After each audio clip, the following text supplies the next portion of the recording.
So new audio tonight from Senator Lindsey Graham on January 6th, right after the Capitol was attacked, comes from New York Times reporters Jonathan Martin and Alex Burns. Listen. We'll actually come out of this thing stronger. Moments like this reset. It'll take a while. People will calm down. People who are, I don't want to be associated with that. This is a group within a group. And what this does, there'll be a rallying effect for a while where the country says we're better than this. And Biden will help that, right? Yeah, totally. He'll be maybe the best person to have, right? I mean, how bad can you get it, Joe Biden? How mad can you get at Joe Biden? Let's discuss now. CNN's senior political analyst Kirsten Powers, CNN's political commentator Alice Stewart. Hello to both of you. Thanks so much. So, Kirsten, in the aftermath of January 6th, Senator Lindsey Graham saying that Joe Biden is going to be, quote, the best person to have for this country. I mean, that's coming from a Republican and Lindsey Graham, no doubt. Why weren't we hearing that message publicly? Well, that seems to be the million-dollar question that we have to keep asking ourselves, why there were so many conversations that were being had and views that were being expressed, not on camera per se, but sort of behind the scenes. And then, I just want to back up. And also just one thing that I noted about that is to say that what he said, what Lindsey Graham said, actually was what anybody would have thought in history, basically up to that point in time, right? Until the Trump era, that would be the natural reaction, to think that this would have a sort of, it would backfire and that people would rally together and Joe Biden would be good at it. And so I think he was sort of still in that mode, and then obviously got in touch with Trump or somebody else and realized, oh, we don't think that way anymore.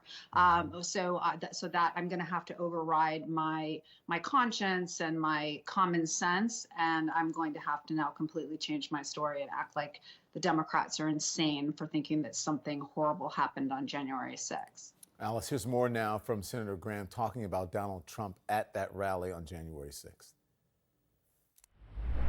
He's misjudged the passion.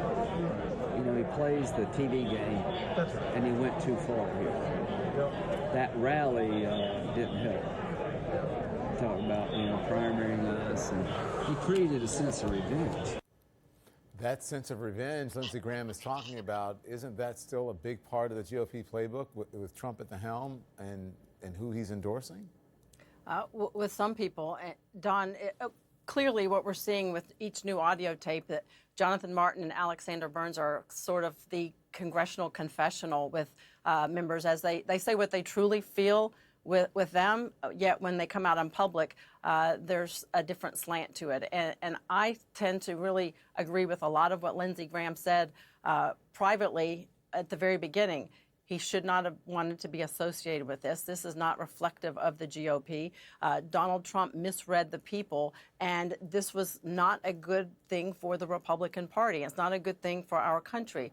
I wish that his statements that he made in private at that time were the ones he has said since then, because what it has done, as he said, it has created a division within the party and a type of revenge by people that have spoken up. And unfortunately, the former president decided to not listen to the advice of those who told him to stop this insurrection and instead take revenge on those who criticized it. And that's really, that's unfortunate. But Alice, so the people who criticized it then, though, have all come back around to Trump, though. I mean...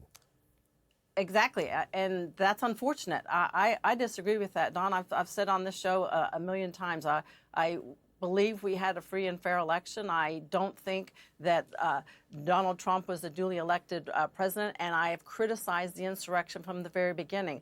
I wish more Republicans would have seen that, the problem with it on January 6th and every day since then, but for some reason they want to continue to support what they see as language that will curry favor with Donald Trump. Kirsten, this is all significant because Trump could be running again in 2024. I mean, that's what it looks like he's setting himself up for, right?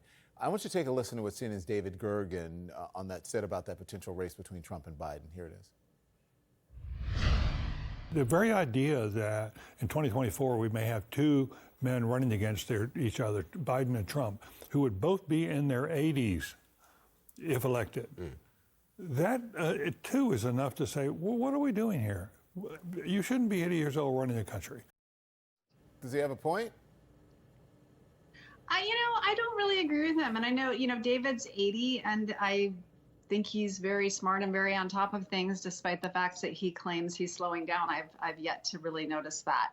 I think that the people chose, the people that they chose, and Joe Biden ran against a lot of other people who were younger, and that's not who the voters wanted. The voters wanted somebody who had his experience. And so I do think actually he has been a good president for this time in a lot of ways, in terms of a person who has, I think the right temperament and the right ability, I think, to the extent that anything bipartisan ever got done, he was able to do something like that. So, it's just a terrible time to be president. But I would never rule somebody out just for their age. So, like I said, people had the opportunity to vote for younger people in the primaries on both sides. My objections to Donald Trump really don't have anything to do with his age. Yeah. I mean, Alice, I know you want to weigh in, but it doesn't look like either party's going to abandon their standard bearer, but go on. Yeah, David Gergen is brilliant when it comes to presidential politics, and I take his word as gospel on many things. But in this instance, age is not the issue. Agenda is the issue. And when we're talking about President Biden, I tend to look at the agenda that he has set forth for this country, which has led us to record inflation, high crime, crisis at the border, and failed foreign policy. The agenda of Joe Biden is more of an issue than his age. And with regard to Donald Trump, I have said before, it's his temperament that is more of an issue with me than his age. I wish more people, especially on the right, would be talking policy the way you're talking about it, agenda, because that's the normal way that we usually talk politics in this country. Right. Thank you both. Appreciate Thanks, it. Don. Thank you.